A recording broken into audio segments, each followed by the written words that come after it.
Hey folks, it's your buddy Mike Messier. I'm going to do a very special second Mike's Instant movie review of sorts on the Von Erich movie, The Iron Claw.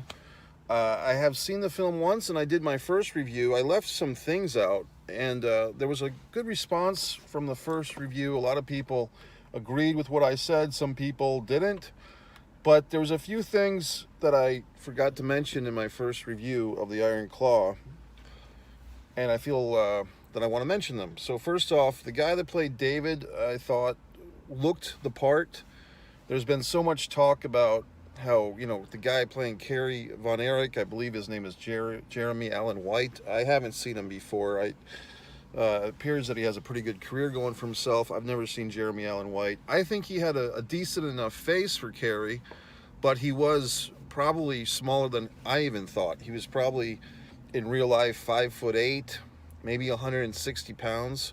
And people were asking me, Mike, how big was Kerry Von Erich? Well, Kerry, I think he was listed as being 6'4". I don't know if he was actually that tall, but I think he was a legitimate 260 pounds at his biggest. That's the real Kerry Von Erich. And so yeah, there's quite a discrepancy, because whenever Kerry would stand next to Kevin in real life back in the 80s, Kerry was a little bit bigger. Probably 15 to 20 pounds bigger. Kevin was no small guy either. In fact, if you've seen the pictures of Kevin Von Erich with the actor who played him, Zac Efron, Kevin Von Erich is still bigger at age 60-something than Zac Efron, who's probably about 40 years old. I do think Zac Efron did a very good job, even a great job. I would say Academy Award nominatable for his portrayal of Kevin. And I think another thing that I wanted to mention in my review that I might have forgotten, this movie really is Kevin Survives. That's the movie, that's the Von Erich Iron Claw movie in 2 words, Kevin Survives. If you look at it from that perspective, all the details of, the down and dirty details of Kerry's foot, David having a daughter that wasn't mentioned, Kerry had a couple of daughters that weren't mentioned, and a wife when he passed away, when he committed suicide. The big exclusion of Chris Von Erich, that's got a lot of people up in arms. I'll get into that more in a moment. But if you really just look at it, the principal character of this movie, the central character, who we see all of these events through, are the perspective of Kevin, a lot of times telling his Pam, who would become his wife, his girlfriend then wife. So it's really, I wouldn't say a love story per se, but it's basically a survivor story. And if you look at it from that perspective, the tragedies that surround Kevin Von Erich, the character of Kevin Von Erich in this movie, the details that some of us are getting caught up on, and I'll get into some of these details, they're not as important as just the two-word fucking summary of this movie, Kevin Survives. If you just remember that Kevin survives, that's what this movie's all about. Another thing, folks, I wonder, there's been a lot of people, even, people that I really have a lot of respect for, people in the wrestling business are very upset that Chris was left out. They find it to be a personal insult, and I totally understand that perspective, and I feel a bit that way myself. However, I do wonder if those people that are critiquing and criticizing the exclusion of Chris have seen this film. And I'm wondering, for all the people that are talking about this movie, it seems like more wrestling fans, at least, are discussing this movie than actually seeing it. It seems like the movie is doing better with non-wrestling fans than wrestling fans. Wrestling fans are they hear, oh, no, Chris Von Erich, blah, blah, blah. Look at Kerry. Look at the guy playing Kerry. He's so small. And they tune out and they don't go see the movie, which I think is a mistake. Another thing that I think I talked about last time is that I do recall being on Actors Access. It's a website for actors to get work. A year and a half ago, wasn't really that long ago, and seeing that they were looking for actors to play some of these characters. Now, I don't know if they were looking for the Von Erichs at the time. I think they might have, I can't remember, it's been a year and a half, but I remember specifically they were looking for a Harley Race and a Ric Flair. And I was sending out I didn't feel like I fit any of the roles, okay? So I'm sending out this casting call to wrestler friends of mine that I thought might be able to pull off some of these roles. One of them that I do remember trying to send to my friends, or sending it to my friends, was Lance Von Erich. And The other thing is, you know, I was talking to a buddy of mine today who lived in Texas. He actually was able to see a live pro wrestling Von Erichs show probably in 81 or 82. And he's not a huge wrestling fan, but he remembers some of this stuff. And I'm trying to help him fill in holes of his memory. The thing here, folks, is that a lot of this, like he was asking, well, was Jimmy Garvin in this movie? And I said, no, you know, and like, you know, Gentleman Chris Adams, you know, my pal was asking, is Gentleman Chris Adams in this? No. The Freebirds feud is kind of in this movie, but really, if you're not paying attention, they don't really go into it. Like, how important was the Freebirds Von Erichs feud to the Von Erichs and to pro wrestling in general and world-class wrestling in general to help world class really raise to that huge level it was at in 84, 85, 86. They don't really get into that because, once again, this is not a wrestling movie. This is a survival movie with wrestling as the backdrop. So the nuances of the in-ring stuff that I would love to see this, you know, and I'd like to be involved in it, quite frankly, if this were to be made into a Netflix series or a Hulu series or HBO, whoever, yes, this could definitely be a series, a 6-part, 3-hour series, or a show, you know, seasons, 10 hours, 2 or 3 seasons. There's so much material. They left a lot of meat on the bones, so to speak, which hopefully might open some doors. And so if this movie, which I think is doing quite well at the box office, if it wins some awards, who knows? There might be more wrestling material. I mean, I've written a treatment for a TV series about pro wrestling, as a matter of fact, which I might have to dust off the bones for it. And I've written a couple of screenplays on pro wrestling stories that, you know, I'm always trying to advance those damn things. American Luchador and Wrestling with Sanity and all these wonderful things. So the point of the matter is this. If the wrestling fans would stop critiquing the goddamn movie and actually see it, and at least spend the money to see the movie and then critique away, perhaps that excitement, that box office success would prosper pro wrestling based mainstream movies and film.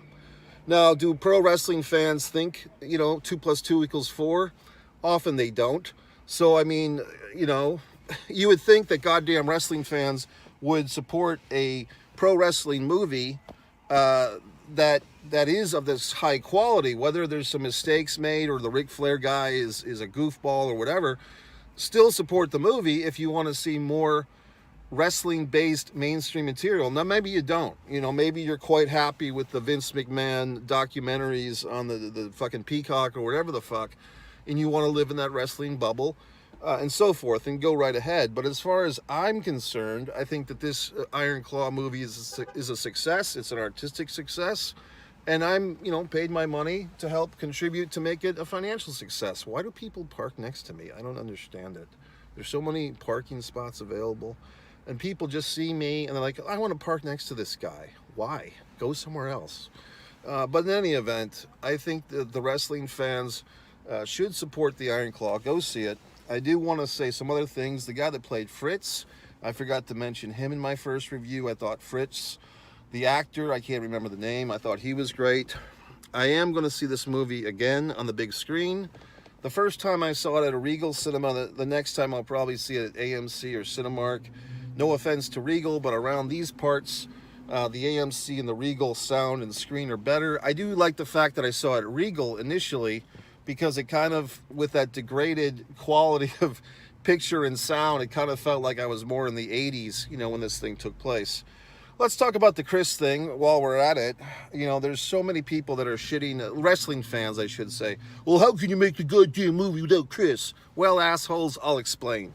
Look, I've written screenplays that have been made, some haven't been made. It's always very difficult to write a script, and it is gut-wrenching when you have to take major characters out of a story based on true events, folks. The movie says it right at the beginning. It doesn't say this is a documentary. If you want to see a goddamn Von Erichs documentary, there's 3 out there at least. There's the WWE one, the non-WWE one from about the same time, 15 years ago, that Kevin was a big part of, and there's this other one floating around on YouTube which was some type of college assignment. Gary Hart, no, it's fucking Bill Mercer's in it, Fritz von Erich, and Kevin von Erich. And it's kind of the most positive spin they could do. They really just keep it upbeat for that one. I'm trying to remember that guy's name, but that's floating around. That's about an hour long. So if you want a documentary, you see a documentary. This is a narrative film. For 30 years, people have been saying, we want a Von Erichs movie. They should make that into a movie. Well, now they did, and nobody's happy. As far as the Von Erich, the Chris thing, look, if it were me, I would really have tried, and it seems like the writer-director has stayed. People said, well, Mike, you didn't explain all this. Well, I hadn't read the reviews before I did my first review. Now I have read some of the stuff.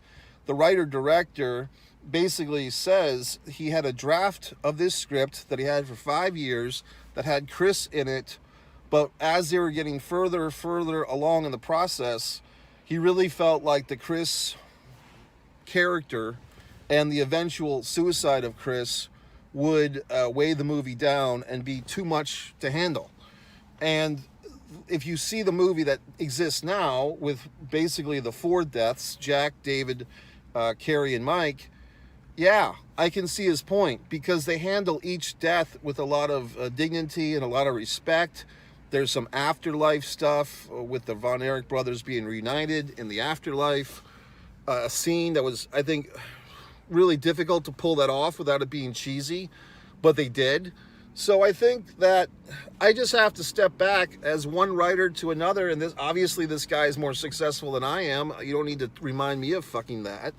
But I have written scripts that have been made, and I can say, this guy, I have to respect his artistic choice. See, an artisan like myself, who I just created this wonderful painting today, I can respect the creative choice of another artiste, okay? So some of the fucking people that are criticizing this goddamn movie, like I said, that probably haven't even seen it, go ahead and write your fucking screenplay. Go right the fuck ahead.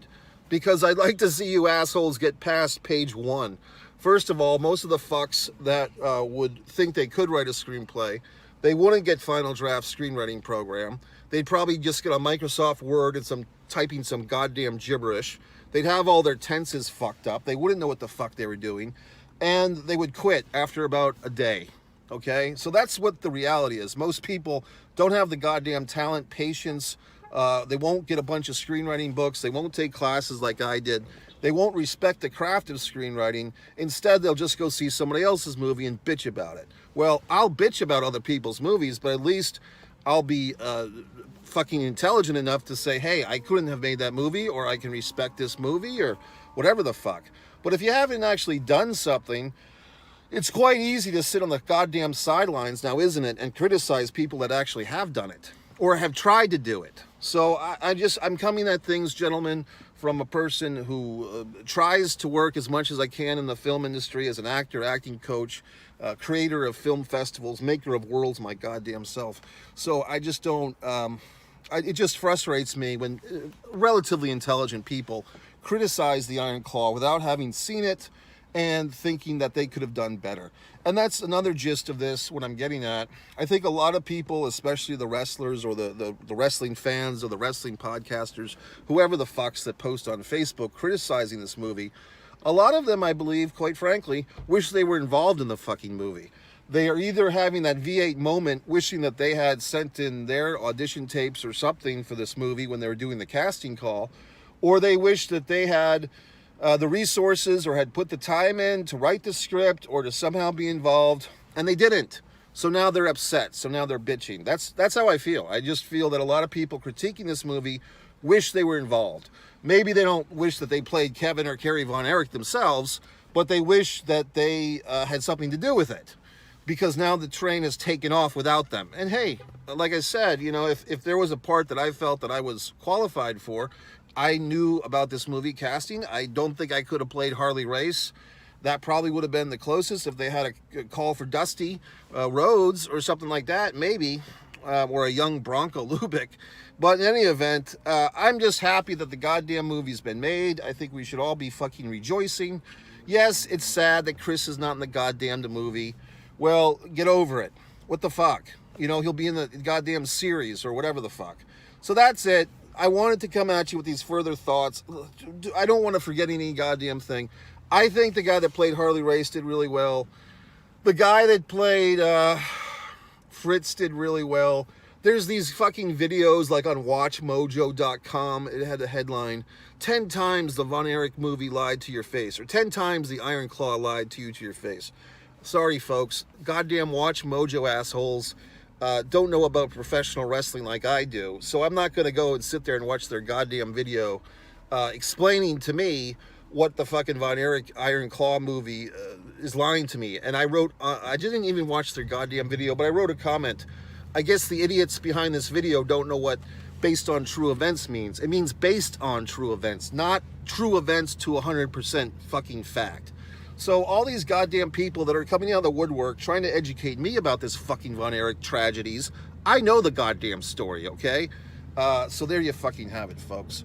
So what else? Fritz was really good. The mom that played Doris, was it Maura Tierney? She's been around the block for a while. I thought that was interesting. I mean, I think that's one aspect of the Von Erichs' lives that I don't know too much about is Doris and how she fit into things. I believe she and Fritz got divorced towards the end of their lives.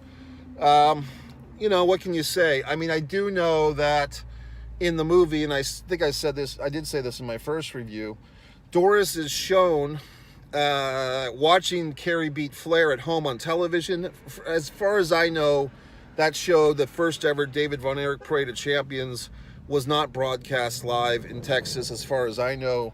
So it's factually inaccurate because there's pictures of Doris celebrating with Kerry and the rest of the family, Kevin and Fritz, with Kerry at Texas Stadium when he beat Flair, I believe, on May 4th, 1984. May the 4th be with you. I believe that was the date. Was it the 4th or the 5th or the 6th?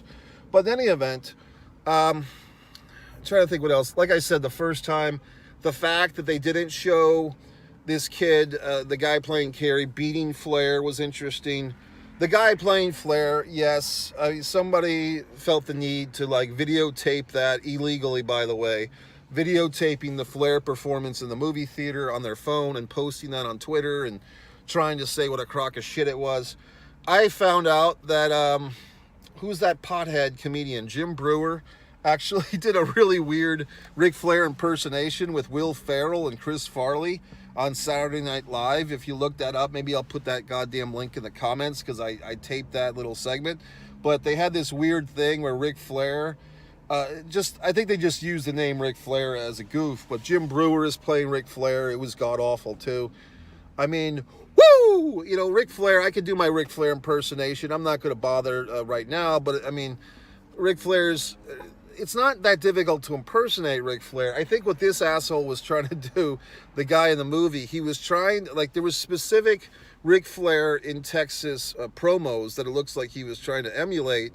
And I think, I just don't think that guy was a real wrestling fan. I think he was just an actor who sort of had an idea, but I don't think he was directed very well. I'll say that the same writer-director, I think you got to blame him, because I think the actor who played Flair, I don't think it was for lack of trying. I just think maybe he was trying too much. You know, it was just kind of a weird thing. But if you see that Ric Flair, Fritz Von Erich promo, where they've got the split screen from maybe 82 or 83, it was kind of goofy. Like, Flair was kind of goofy. This fuck has his lights on me now. That's why the picture's all fucked up. Everywhere you go, there's an asshole.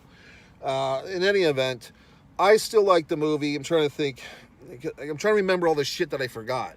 Try that on for size. The Fritz guy was good. I thought David was really good. I think the guy that played Mike was really good. Yes, there is no Chris Adams. There is no Jimmy Garvin. And I guess one thing that's frustrating me, gentlemen, is I'm talking to people that seem to have an interest or an opinion on this movie, but they haven't seen it. So it's just kind of frustrating because, well, is this in the movie? Is that in the movie? Oh, the movies must suck because they don't have this in it. Oh, they don't have Jimmy Garvin and Chris Adams in the fucking Valet for a Day match? Well, fuck, I'm not going to go see the movie then. Like I said, Kevin survives. That's the whole goddamn gist of the movie, the Von Erich Claw.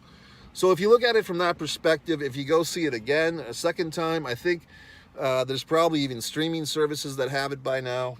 I'm going to go see it on the big screen once again. Going to wrap this thing up, gentlemen. If you have further comments or questions, I might do a third video on this. If anyone wants to co-host a Von Erich thing, leave your email in the fucking comments, and I might call upon you to co-host of Von Erich panel with me. Have a happy 2024, Mike Messier, Doc.